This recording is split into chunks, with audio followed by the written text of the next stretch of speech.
પવિત્ર યાત્રાધામ અને શક્તિપીઠ અંબાજી ખાતે પંચદિવસીય શ્રી 51 શક્તિપીઠ પરિક્રમા મહોત્સવ 2024નો ધર્મમય માહોલમાં પ્રારંભ કરાવતા સાંસદ પરબતભાઈ પટેલ પાલખી યાત્રા અને શંખયાત્રા સાથે શાસ્ત્રોક્ત મંત્રોચ્ચાર અને જય અંબેના જયઘોષ સાથે પરિક્રમા પથ પર માઈ ભક્તોએ પ્રયાણ કર્યું।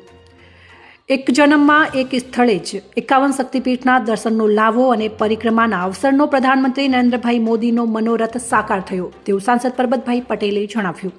માઈ ભક્તો માટે તમામ સુવિધાઓ અને વ્યવસ્થાઓનું સુંદર આયોજન કરાયું છે।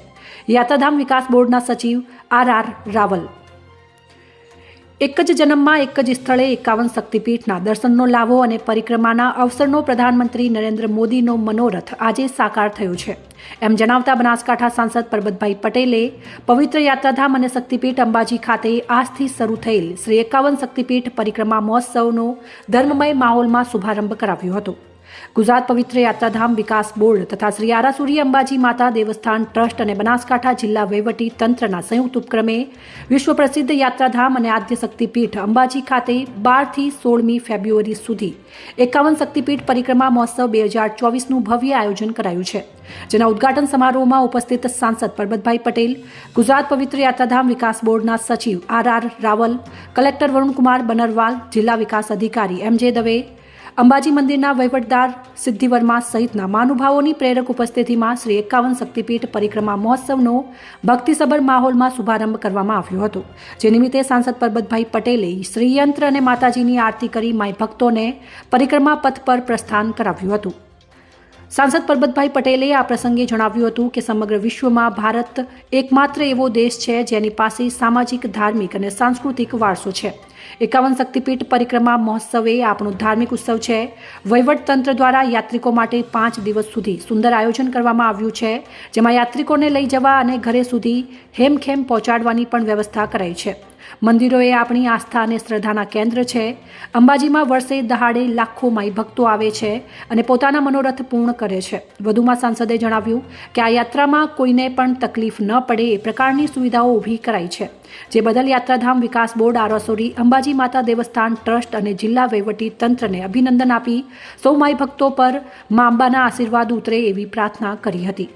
ગુજરાત પવિત્ર યાત્રાધામ વિકાસ બોર્ડના સચિવ આર રાવલે 5 દિવસીય મહોત્સવમાં કરાયેલ આયોજન અને વ્યવસ્થાઓ અંગે માહિતી આપતા જણાવ્યું હતું કે આ મહોત્સવમાં રહેવા, જમવા અને આવવા જવા માટે ટ્રાન્સપોર્ટની સુંદર સુવિધાઓનું આયોજન કરાયું છે। રોજે રોજ વિવિધ સાંસ્કૃતિક કાર્યક્રમોનું પણ આયોજન કરાયું છે, જેનો લાભ લેવા યાત્રિકોને અપીલ કરી હતી। તેમણે જણાવ્યું હતું કે વડાપ્રધાન નરેન્દ્રભાઈ મોદીએ 62 કરોડના ખર્ચે 51 શક્તિપીઠ પરિક્રમા પથનું નિર્માણ કરાવીને એક જ સ્થળે 51 શક્તિપીઠના દર્શનનો લાભો ભક્તો લઈ શકે એવું સુંદર આયોજન કરાયું છે, જ્યારે જિલ્લા વહીવટી તંત્ર અને યાત્રાધામ વિકાસ બોર્ડ તેમજ આરાસુરી અંબાજી માતા દેવસ્થાન ટ્રસ્ટ દ્વારા યાત્રિકો માટે આસ્થાને અનુરૂપ તમામ પ્રકારની સુવિધાઓ અને વ્યવસ્થાઓ કરવામાં આવી છે, જેનો સૌ માઈ ભક્તો, ભાવિક શ્રદ્ધાળુઓને લાભ લેવા જણાવ્યું હતું। અહેવાલ રામજીભાઈ રાયગોર, કાંકરેજ, બનાસકાંઠા। આજે મા અંબાના ધામમાં પરિક્રમા ઉત્સવ જે તારીખ 12 થી 16 સુધી ઉજવવાનો છે, એના આજના કાર્યક્રમમાં સમગ્ર રાજ્યમાંથી જ્યારે યાત્રિક દર્શનાર્થીઓ મા અંબાના દર્શન કરવા આપવાના છે, 51 શક્તિપીઠ મિત્રો કહે કે કોઈ કલ્પના પણ ન કરી શકે। અત્યારના દેશના લોકલાડીના પ્રધાનમંત્રી તત્કાલીન આદરણીય નરેન્દ્રભાઈ મોદી સાહેબ જ્યારે ગુજરાતમાં મુખ્યમંત્રી હતા ત્યારે જેમણે મિત્રો 51 શક્તિપીઠની અહીં શરૂઆત કરાવી, લોકાર્પણ પણ એમના માધ્યમથી થયું અને આજે પરિક્રમા ઉત્સવની ઉજવણી જે મિત્રો થઈ રહી છે એ પણ એમના માર્ગદર્શન નીચે થઈ। યાત્રાધામ વિકાસ બોર્ડ, આરાસુરી માતાજી અંબાજી દેવસ્થાન ટ્રસ્ટ અને જિલ્લાનું વહીવટી તંત્ર બધા યાત્રિકોને એક ગામમાંથી લાવવાની વ્યવસ્થા, ઘેર સુધી પહોંચાડવાની વ્યવસ્થા અને માય અંબા પ્રત્યેની આસ્થા, શ્રદ્ધાથી ઘોડા પૂરું એક ગામમાંથી આજે મેં સવારમાં પૂછું તો કે કોઈ ગામમાં એમ કે સાહેબ અમારા ગામમાંથી 200 માણસો જવાના છે। લોકોની જે મા અંબા પ્રત્યેની આસ્થા અને શ્રદ્ધા, જ્યારે મિત્રો પરિક્રમા નથી થતી ત્યારે તો લોકો માત્ર મા અંબાના દર્શન કરીને ઘર ભેગા થઈ જતા હતા। હવે જ્યારે 51 શક્તિપીઠ થઈ છે ત્યારે લોકો રહેવા માટે અહીં પ્રેરાય છે કે અમારે રાત રહેવું પડશે, પરિક્રમા કરવી છે।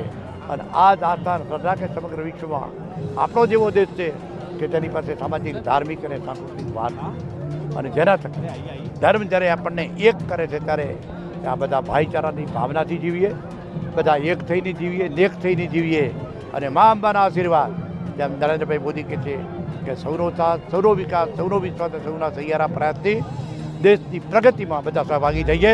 બોલો મા અંબાની.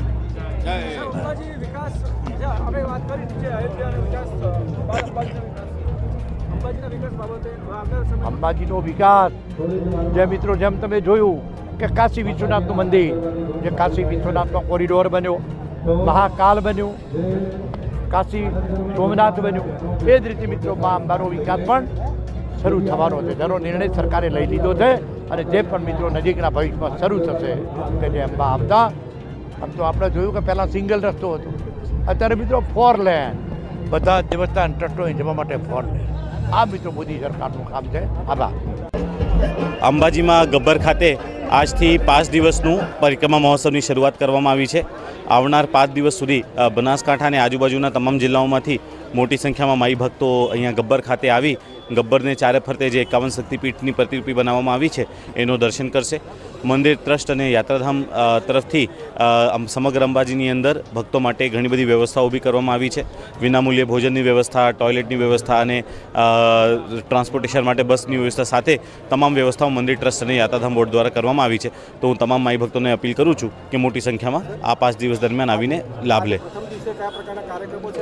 5 દિવસ માટે 5 દિવસ જે છે અલગ અલગ કાર્યક્રમનું આયોજન કરવામાં આવ્યું છે. દાખલા તરીકે આજે પ્રથમ દિવસે એક પાલખી યાત્રા અને શંખ યાત્રાનું આયોજન છે. કાલે બીજા દિવસે પાદુકા યાત્રાનું આયોજન છે.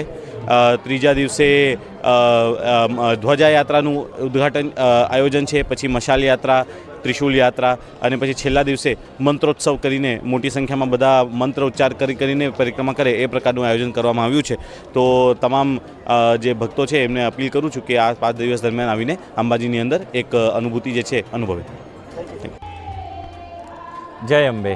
આજે 51 શક્તિપીઠની પરિક્રમા મહોત્સવ જે આજથી સ્ટાર્ટ થયો છે, તો તેની પહેલી જ યાત્રા જે કહીએ તો પાલખી યાત્રા, શ્રી યંત્ર યાત્રા કે શંખ નાદ યાત્રા.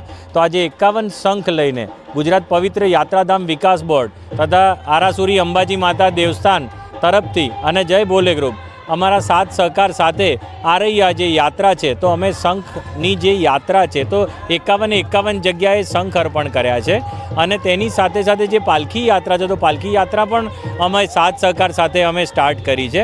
અને જે શંખ, જે શ્રી યંત્ર કહીએ તો જે શ્રી યંત્ર છે તો ગબ્બર ઉપર અમે અર્પણ કરીશું. 51 શક્તિપીઠની જે 50 શક્તિપીઠની યાત્રા કરી, 51માં ગબ્બર ઉપર અમે શ્રી યંત્ર અર્પણ કરીશું. અને અમે ટોટલ 500 જણા આવ્યા છીએ અને અમે અમારી જાતને ધન્ય અનુભવીએ છીએ. રાજ્ય સરકારના ગુજરાત પવિત્ર યાત્રાધામ વિકાસ બોર્ડ અને જિલ્લા વહીવટીતંત્ર તથા આરાસુરી દેવસ્થાન ટ્રસ્ટના સંયુક્ત અને સહિયારા પ્રયાસોથી 51 શક્તિપીઠ પરિક્રમા મહોત્સવનો આજે પ્રારંભ થાય છે. આવનાર યાત્રાળુઓની આસ્થાને અનુરૂપ વ્યવસ્થા ગોઠવવાનો રાજ્ય સરકારનો સંપૂર્ણ પ્રયાસ છે. આવનાર ભાવિક ભક્તો માટે વિશ્રામની પૂરી વ્યવસ્થા, આવવા માટે એમને વાહનોની પૂરી વ્યવસ્થા, નિઃશુલ્ક જમવાની વ્યવસ્થા, પરિક્રમા પથ ઉપર તમામ પ્રકારની પ્રાથમિક સુવિધાઓ યાત્રાધામ બોર્ડ દ્વારા અને જિલ્લા વહીવટીતંત્ર તથા દેવસ્થાન ટ્રસ્ટ દ્વારા કરવામાં આવી છે. છેલ્લા 2 વર્ષથી જે રીતે પરિક્રમા મહોત્સવની ઉજવણી થઈ રહી છે, શાનદાર રીતે ઉજવણી થઈ રહી છે અને લાખો લોકો આજે પરિક્રમા કરવા આવી રહ્યા છે, ત્યારે આ લાગે છે કે અંબાજીમાં આવનારા દિવસોમાં પરિક્રમા મહોત્સવ પણ એક ખૂબ ભાદરવી પૂનમ જેવો મોટો આસ્થાનો એક